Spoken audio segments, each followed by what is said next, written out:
সালাম আলাইকুম। রাজনৈতিক দল হিসাবে আমাদের গতানুগতিক ধারার যে রাজনৈতিক দলগুলো আছে, আওয়ামী লীগ, বিএনপি, জাতীয় পার্টি বা অন্যান্য দলগুলোর তুলনায় চারিত্রিকভাবে, অর্থনৈতিকভাবে, সামাজিকভাবে একটু পজিটিভ ভূমিকায় কিন্তু জামাত ছিল, যে দুর্নীতি করে না, লুটপাট করে না, অনেক কিছু করে না। আমরা প্রতিদিন গণমাধ্যমে বিএনপির নানান লুটপাটের খবর শুনছি, কিন্তু এই প্রথমবারের মতন এমন খবর জামাতের পক্ষ থেকে আসবে জামাতও কল্পনা করে নাই। আর এইভাবে জামাতের 2 উইকেট জনগণ গণধোলাই দিয়া ফেলে দিবে, এটাও কিন্তু জামাত ভাবে নাই। ভাবা যায়, ডাকাতি করতে গিয়ে বলা হচ্ছে যে ডাকাত সন্দেহে গণপিটুনি দিয়া জামাতের 2 জন নেতাকে মাইরা ফেলা হয়েছে। আবার এদের বিরুদ্ধে কিন্তু বেশ কিছু মামলা আছে। পুলিশের বক্তব্য, ঘটনার প্রেক্ষাপট চট্টগ্রামের সাতকানিয়ায় ডাকাত সন্দেহে গণপিটুনিতে 2 জন নিহত হয়েছেন। গত রাত 10টার দিকে উপজেলার সাতকানিয়ার এওচিয়া ইউনিয়নের ছনখোলা পশ্চিমপাড়া এলাকায় এই ঘটনায় 4 জন গুলিবিদ্ধ হয়েছেন। জামাতের পক্ষ থেকে বলা হয়েছে এই 2 জন তাদের সক্রিয় কর্মী। এই ঘটনার পর থেকে এলাকায় থমথমে পরিস্থিতি বিরাজমান। তো কারা মারা গেলেন গণধোলাইয়ে? উপজেলার কাঞ্চনা ইউনিয়নের মধ্যম কাঞ্চনা এলাকার নিজামুদ্দিন এবং একই ইউনিয়নের গুরগুরি এলাকার আবু সালেক, দুজনই জামাতের সাবেক সংসদ সদস্য শাহজাহান চৌধুরী আনসারির অনুসারী হিসাবে পরিচিত। তো নিজামুদ্দিনের বিরুদ্ধে 10টি হত্যা মামলা রয়েছে, সাতকানিয়া থানা পুলিশ বলছে।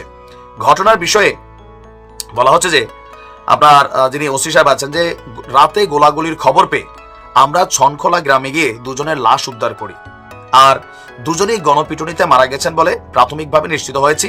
ঘটনাস্থল থেকে একটি পিস্তল, গুলির 6টি খোসা, একটি সিএনজি চালিত অটোরিকশা জব্দ করা হয়েছে। পুলিশ এবং স্থানীয় বাসিন্দারা বলছেন যে সোমবার রাত 10টার মধ্যে 4টি সিএনজি চালিত অটোরিকশায় চেপে একদল যুবক ছনখোলা পশ্চিমপাড়া এলাকায় গিয়ে এলোপাতারি গুলিবর্ষণ করতে থাকেন।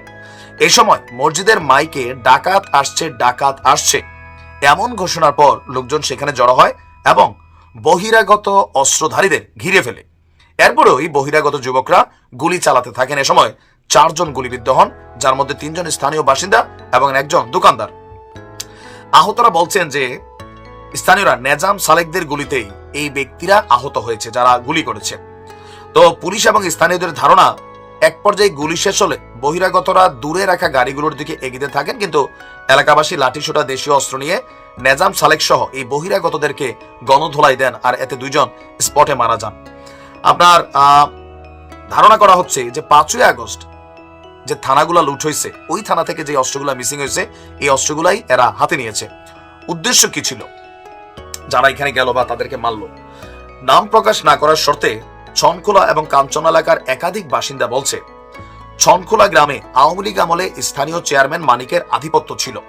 তো পট পরিবর্তনের পর মানিক এলাকা ত্যাগ করলে নিজামুদ্দিন তার গ্যাং নিয়ে এলাকায় ফিরেন।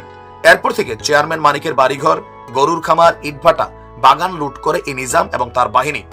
শুধু ছনখোলা গ্রামের মানিক চেয়ারম্যানের বাড়ি নয়, নিজাম বাহিনীর চাঁদাবাজি, সন্ত্রাসী কর্মকাণ্ড কাঞ্চনা, এওতিয়া, চরতি, আমিলেশ এলাকায়ও পৌঁছেছে। সাতকানিয়া উপজেলার জামাতের সেক্রেটারি তারেক হোসেন বলেন, আওয়ামী ফেসিসদের পলাতক সন্ত্রাসী মানিক চেয়ারম্যান ও তার ক্যাডাররা পরিকল্পিতভাবে জামাতের 2 কর্মীকে ডেকে নিয়ে হত্যা করেছে।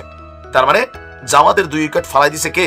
আওয়ামী লীগ ধারণা করা হচ্ছে, যে মাইকে ঘোষণা দিয়া ডাকাত। এখন এদের সম্পর্কে পুলিশের বক্তব্য কি? এই নিজামের নামে 10টা হত্যা মামলা আছে। গতকালকে দেখলাম ওই সাবেক কোন এমপির সাবেক শ্বশুর 2 যুগ আগে বউয়ের সাথে তালাক হয়েছে, ওই লোকের বাড়িতে গিয়া একদল লোক তল্লাশি করতে গিয়া এই ছিনতাই, ঘরে লুটপাট এগুলা চালাচ্ছে। এগুলা চালাইতে গেলে স্পটেই ধোলাই দিতে হবে। কেন? দেশে এমন হয়ে গেছে যে ভাই, আমার ঘর লুট করবে, আমি কথা বললে আবার আমার বিরুদ্ধে ডেভিল হান্ট হবে।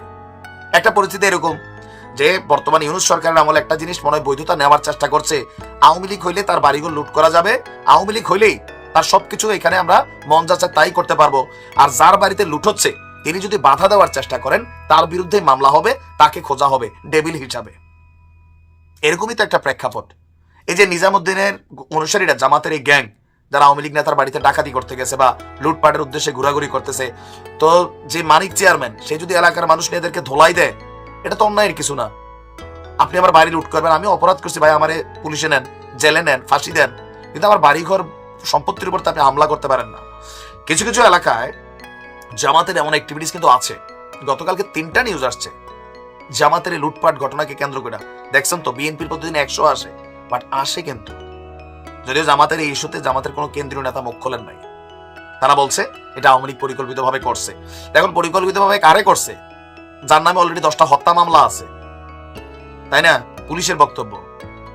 কারোর বাড়ি ঘরে এই যে হাত দেওয়ার খেলা শুরু করছেন, 10 বছর পরে হোক 15 বছর পরে হোক, কখনো আওয়ামী লীগ আসলে, এবার তো জামাত শুধু বাড়ি ঘরে ঘুমাইতে পারে নাই, কারো বাড়ি ঘরে যে হামলা হয় নাই, এই খেলা কিন্তু শুরু করছেন।